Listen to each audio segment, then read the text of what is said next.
طالب علماء سے رابطہ کرنا چاہیے اور اس کے بعد پھر قدم اٹھانا چاہیے، اور کسی بھی فتنے میں ہمیں آپ کو مبتلا نہیں ہونا چاہیے۔ محمد رسول اللہ صلی اللہ علیہ وسلم کی وہ شخصیت مبارکہ ہے کہ اللہ تعالیٰ نے بہت سارے نبیوں کو خطاب فرمایا تو ان کا نام ذکر فرمایا، یا داؤد، داؤد کا نام ہے یا داؤد، یا یحییٰ خذ الکتاب بقوہ، یا عیسیٰ ابن مریم، اے عیسیٰ ابن مریم، یا موسیٰ، یا نوح، یا ابراہیم۔ اللہ رب العالمین قرآن میں ان لوگوں کا نام لیتا ہے، لیکن جب رسول اللہ صلی اللہ علیہ وسلم کی باری آتی ہے تو اللہ کہتا ہے یا ایھا الرسول، یا ایھا النبی، یا ایھا المزمل، یا ایھا المدثر۔ یہ ہے محمد رسول اللہ صلی اللہ علیہ وسلم کا مقام۔ ان کے مقام کو کوئی پا نہیں سکتا، اتنا بڑا مقام والا اگر اس کو کوئی کچھ کرنے کی کوشش کرے تو اللہ تعالیٰ خاموش رہے گا، یہ ہو نہیں سکتا ہے۔ لیکن اللہ کا ایک نظام ہے میرے بھائی، اللہ رب العالمین ہمارا پابند نہیں ہے، نہ ہمارے ارادے کا پابند ہے۔ اللہ رب العالمین کو ہر کچھ معلوم ہے اور پوری دنیا اس کی مٹھی میں ہے، دنیا پوری اس کی مٹھی میں۔ قیامت کے دن اللہ تعالیٰ ساتوں زمین، ساتوں آسمان اور اس میں رہنے بسنے والے تمام خلائق کو اللہ تعالیٰ اپنے مٹھی میں لے لے گا اور کہے گا اَيْنَ الْمُتَكَبِّرُونَ، کہاں ہے تکبر کرنے والے، کہاں ہے گھمنڈ کرنے والے؟ کیا اللہ کو نہیں معلوم ہے کہ امریکہ کیا کر رہا ہے؟ کیا اللہ کو معلوم نہیں ہے کہ روس کیا کر رہا ہے؟ اللہ کو سب کچھ معلوم ہے۔ ہم کو دین کے حساب سے ہمارے اوپر جو ذمہ داری عائد ہوتی ہے بس ان ذمہ داریوں کو ہمیں نبھانا ہے، اپنے ایمان کا حقیقی مظاہرہ کرنا ہے، محمد رسول اللہ صلی اللہ علیہ وسلم سے سچی عقیدت کا ہمیں مظاہرہ کرنا ہے اور آپ صلی اللہ علیہ وسلم کا دفاع کرنا ہے، جس طرح صحابہ کرام نے آپ کا دفاع فرمایا۔ حضرت عبادہ بن مسعود رضی اللہ تعالیٰ عنہ بیان فرماتے ہیں کہ صلح حدیبیہ میں میں نے دیکھا محمد صلی اللہ علیہ وسلم کو کہ صحابہ ان کی اس طرح سے تعظیم فرما رہے ہیں جیسے قیصر و کسریٰ، یعنی وہاں کے ان بادشاہوں کو بھی میں نے نہیں دیکھا کہ وہ اپنے بادشاہوں کے ساتھ اس طرح کی تعظیم کا معاملہ کر رہے ہیں۔ بادشاہوں کے ساتھ بھی اس طرح کی تعظیم کا معاملہ نہیں تھا جو تعظیم اور احترام کا معاملہ صحابہ کرام کا محمد رسول اللہ صلی اللہ علیہ وسلم کے ساتھ تھا۔ آپ صلی اللہ علیہ وسلم اگر تھوکتے یا ٹکارتے تو صحابہ اس کو اپنے ہاتھوں میں لیتے اور اس کو اپنے جسم میں مل لیا کرتے تھے۔ یہ تھی محبت، یہ تھی عقیدت۔ اور آپ کے پسینے میں خوشبو تھی، صحابیہ آپ کے پسینے کو ڈبے میں رکھ لیا کرتی تھی اور سب سے بہترین خوشبو اسے سمجھا کرتی تھی۔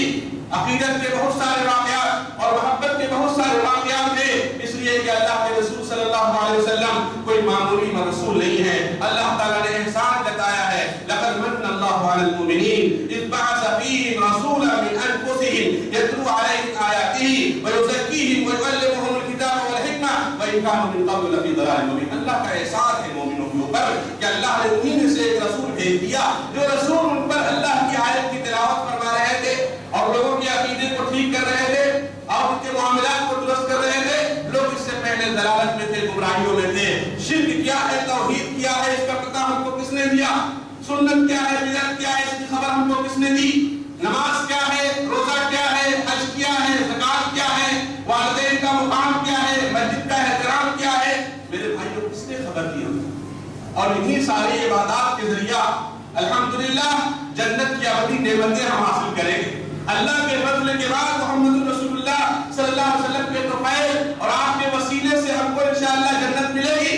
اگر آپ معلم انسانیت بن کر کے نہیں آتے تو ہم کو نہ اخلاق ملتا، نہ عقیدہ ملتا، نہ ایمان ملتا، نہ اسلام ملتا، نہ قرآن ملتا، نہ حدیث ملتا۔ ساری چیزیں ہمیں محمد رسول اللہ صلی اللہ علیہ وسلم کے واسطے سے ملی ہیں۔ اس لیے ہمیں چاہیے کہ ہم بھی محمد رسول اللہ صلی اللہ علیہ وسلم کی عزت و احترام کریں اور آپ سے زیادہ سے زیادہ محبت کرنے کی کوشش کریں۔ اللہ تعالیٰ نے بڑی محبت کی ہے اور اتنی محبت کی اللہ تعالیٰ کے قرآن میں فرما دیا قُلْ إِن كُنتُمْ تُحِبُّونَ اللَّهَ فَاتَّبِعُونِي يُحْبِبْكُمُ اللَّهُ۔ اگر تمہیں اللہ سے محبت ہے تو محمد صلی اللہ علیہ وسلم کی تمہیں پیروی کرنی پڑے گی۔ میں یطیع الرسول فقد اطاع اللہ، جس نے رسول اللہ کی اطاعت کی اس نے اللہ کی اطاعت کی۔ یا ایھا الذین آمنوا اطیعوا اللہ واطیعوا الرسول، اے ایمان والو اطاعت کرو اللہ کی، اطاعت کرو رسول اللہ کی محمد صلی اللہ علیہ وسلم۔ فَلْيَحْذَرِ الَّذِينَ يُخَالِفُونَ عَنْ أَمْرِهِ أَن تُصِيبَهُمْ فِتْنَةٌ أَوْ يُصِيبَهُمْ عَذَابٌ أَلِيمٌ۔ جو محمد رسول اللہ صلی اللہ علیہ وسلم کے امر کی مخالفت کرتے ہیں ان کو فتنے سے ڈرنا چاہیے، کہیں ایسا نہ ہو کہ وہ بڑے عذاب کے شکار ہو جائیں۔ وَمَن يُشَاقِقِ الرَّسُولَ مِن بَعْدِ مَا تَبَيَّنَ لَهُ الْهُدَىٰ وَيَتَّبِعْ غَيْرَ سَبِيلِ الْمُؤْمِنِينَ نُوَلِّهِ مَا تَوَلَّىٰ وَنُصْلِهِ جَهَنَّمَ وَسَاءَتْ مَصِيرًا۔ ہدایت کے واضح ہو جانے کے بعد رسول اللہ صلی اللہ علیہ وسلم کے طریقے کے خلاف ورزی اگر کوئی کرتا ہے تو اللہ رب العالمین جہنم میں ڈال دے گا تو بہت ہی برا ٹھکانہ ہے۔ اس طرح سے بہت ساری آیات ہیں اور اللہ کے نبی صلی اللہ علیہ وسلم نے فرمایا لا یؤمن احدکم حتی اکون احب الیہ من والدہ وولدہ والناس اجمعین، تم میں سے کوئی بھی شخص مومن نہیں ہو سکتا جب تک کہ میں اس کے نزدیک اس کی اولاد، اس کے والدین اور دنیا کے تمام لوگوں سے زیادہ محبوب نہ ہو جاؤں۔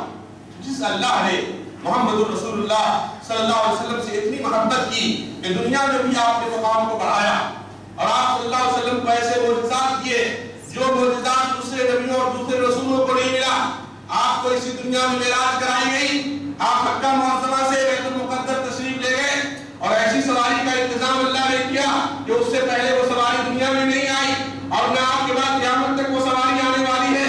اس سواری پر سوار ہو کر محمد صلی اللہ علیہ وسلم بیت المقدس تشریف لے گئے اور ایسا ساتھی ملا کہ وہ ساتھی اب کسی کو ملنے والا نہیں، حضرت جبریل علیہ السلام ساتھ میں ہے اور بیت المقدس آپ تشریف لے گئے، وہاں تمام نبیوں اور رسولوں کی آپ نے امامت عطا فرمائی اور اس کا شرف آپ صلی اللہ علیہ وسلم کو حاصل ہوا۔ پھر وہاں سے آپ آسمان پر گئے، آسمان کے دروازوں کو کھولا گیا اور آپ صلی اللہ علیہ وسلم کا بہترین استقبال ہوا۔ اسی دنیا میں رہتے ہوئے آپ صلی اللہ علیہ وسلم کو اللہ تعالیٰ نے اتنا روحانی اور ایمانی اور اتنا بہترین سفر کرایا کہ جو سفر کسی نبی کسی رسول کو نصیب نہیں ہوا یا قیامت تک آنے والے کسی بھی شخص کو یہ سفر نصیب ہونے والا نہیں ہے۔ اور آپ صلی اللہ علیہ وسلم اس طرح سے ایک سے دوسرے سے تیسرے چوتھے پانچویں چھٹے ساتویں آسمان سے گزرتے ہوئے اللہ رب العالمین سے ملاقات ہوئی۔ یہ ملاقات، یہ کلام اور یہ نوازش کی عطیہ اللہ رب العالمین کی طرف سے جو محمد رسول اللہ صلی اللہ علیہ وسلم کو حاصل ہوا، میرے بھائیو یہ بہت بڑا انعام اور بہت بڑا تحفہ ہے اور یہ بہت عظیم دلیل ہے اس بات کی کہ محمد صلی اللہ علیہ وسلم رحمت انسانیت بن کر کے آئے اور آپ نے اللہ کے پیغام کو پوری ذمہ داری کے ساتھ اس دنیا میں پہنچایا۔ اللہ نے اس کا انعام اس دنیا کے اندر بھی دیا اور قیامت کے دن حوض کوثر اور مقام محمود پر آپ صلی اللہ علیہ وسلم کو فائز فرمائے گا جو مقام کسی نبی کو ملنے والا نہیں ہے۔ اس کا مطلب یہ نہیں کہ دوسرے نبی کا مقام اور مرتبہ نہیں ہے، لیکن مقام محمود جس پر آپ صلی اللہ علیہ وسلم شفاعت اور سفارش کریں گے اور حوض کوثر جس پر آپ صلی اللہ علیہ وسلم جلوہ افروز ہو کر کے اپنی امتیوں اور دیگر امتیوں کو پانی پلائیں گے، یہ مقام اور یہ مرتبہ محمد رسول اللہ صلی اللہ علیہ وسلم کو حاصل ہوا اور جنت کے سب سے پہلے ہمارے نبی محمد رسول اللہ صلی اللہ علیہ وسلم داخل ہوں گے۔ بہت سارے انعامات سے اللہ تعالیٰ آپ کو نوازے گا اور اللہ رب العالمین کا وعدہ برحق ہے اگر آج بھی ہمارے اندر اللہ کی محبت اور رسول اللہ صلی اللہ علیہ وسلم کی محبت اور دین کی حمیت و غیرت اور اسلام پر عمل کرنے کی صداقت و استقامت اگر آج بھی ہمارے اندر آ جائے تو اللہ تعالیٰ اسی دنیا میں اپنے انعامات و اکرامات کی بارش نازل فرمائے گا اور آخرت کے اندر بھی اللہ تعالیٰ انعام سے ہمیں مستفید فرمائے گا۔ اللہ تعالیٰ نے اپنے حبیب محمد رسول اللہ صلی اللہ علیہ وسلم کو فرما دیا اِنَّا كَفَيْنَاكَ الْمُسْتَهْزِئِينَ اِنَّا كَفَيْنَاكَ الْمُسْتَهْزِئِينَ جو لوگ بھی آپ کا استہزاء اور مذاق اڑا رہے ہیں اے نبی ان لوگوں کے لیے میں کافی ہوں۔ اللہ کہتا ہے میں کافی ہوں، کسی اور نے نہیں کہا، یہ اللہ نے کہا۔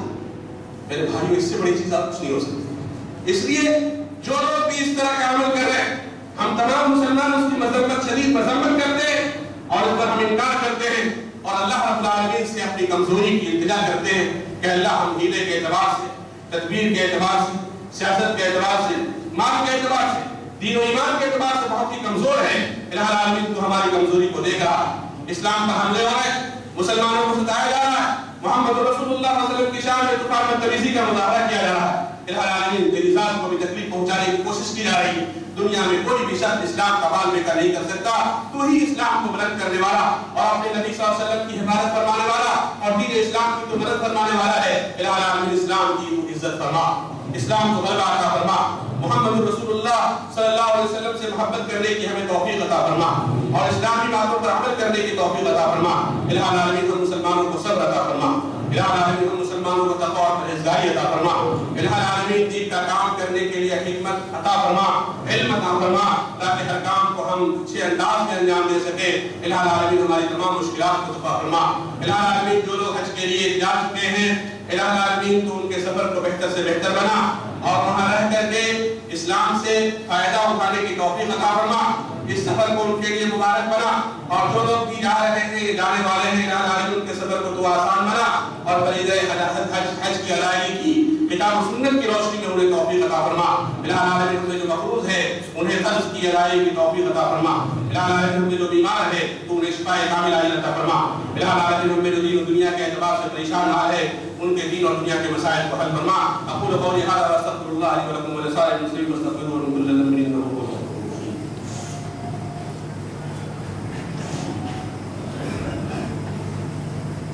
ان الحمد لله نحمده ونستعينه ونستغفره ونعوذ بالله من شرور انفسنا ومن سيئات اعمالنا. من يهده الله فلا مضل له ومن يضلل فلا هادي له. واشهد ان لا اله الا الله وحده لا شريك له واشهد ان محمدا عبده ورسوله. اما بعد فان خير الحديث كتاب الله وخير الهدي هدي محمد صلى الله عليه وسلم وشر الامور محدثاتها وكل محدثه بدعه وكل بدعه ضلاله وكل ضلاله في النار. عباد الله رحمكم الله ان الله يامر بالعدل والاحسان وايتاء ذي القربى وينهى عن الفحشاء والمنكر والبغي يعظكم لعلكم تذكرون. اذكروا الله يذكركم وادعوه يستجيب لكم ولذكر الله اكبر والله يعلم ما تصنعون.